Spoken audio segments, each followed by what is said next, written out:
Pritong baki. Hello mga kagofam! Babalik tayo ngayon sa Bahay Kubo dahil babiyahe tayo ngayon sa munisipyo ng Talakag, Bukidnon at aasikasuhin namin ang pinaka main purpose kung bakit nandito tayo ngayon sa Mindanao. At heto nga, nasubukan ang ating driving skill dito sa off-road kasi medyo challenging. Nakakapanibago lang dahil sanay tayo sa city driving. Dahil alanganin nga rin ang dating namin kahapon at medyo pagod na, ngayon lang talaga namin masilayang maigi ang aming bahay kubo. At talagang excited na tong mag-ama ko. Nakakatuwa nga rin dahil pinagluto kami ng aking mama ng kamuting kahoy pagdating at heto si daddy tumataba na naman ang utak.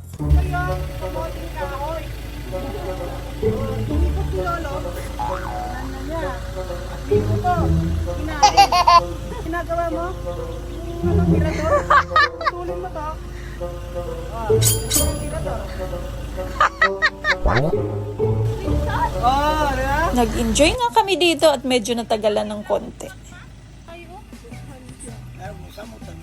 Hindi daw to tinanim yung, di ba meron siyang niluto na pagkas yung buto nun, hinagis lang niyang ganun. Ayan, bumunga siya sa likod ng kubo. Oh, ayun Oh, tara, benta na natin yan. Tingnan mo, pag ginanon mo, oh. Wow! At heto nga, aalis na muna kami dahil from Maramag ay nasa 2 oras pa ang aming babiyahiin papuntang Talakag, Bukidnon.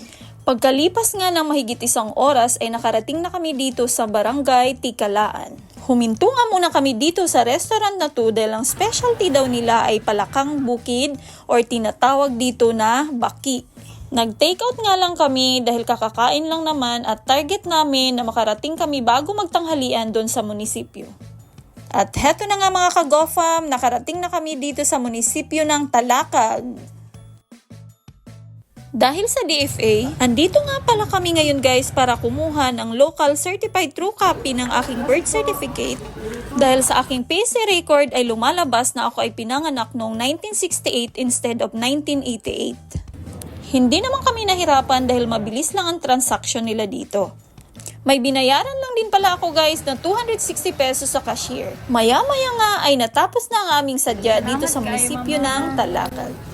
Napakasarap pala sa pakiramdam na after 34 years ay mabalikan mo ang lugar kung saan ka pinanganak.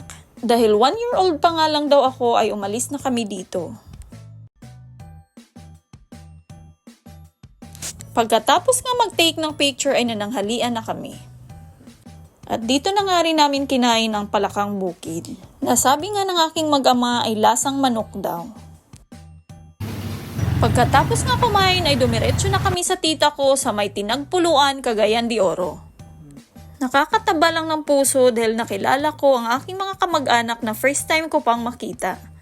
At tuwang-tuwa din ang mga bata dahil na-experience nila dito ang magpakain ng manok.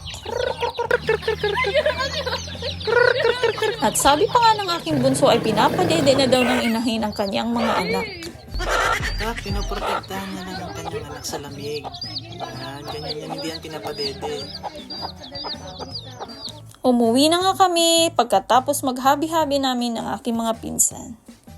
At dito na nga natatapos ang aming video. Thank you for watching! Bye!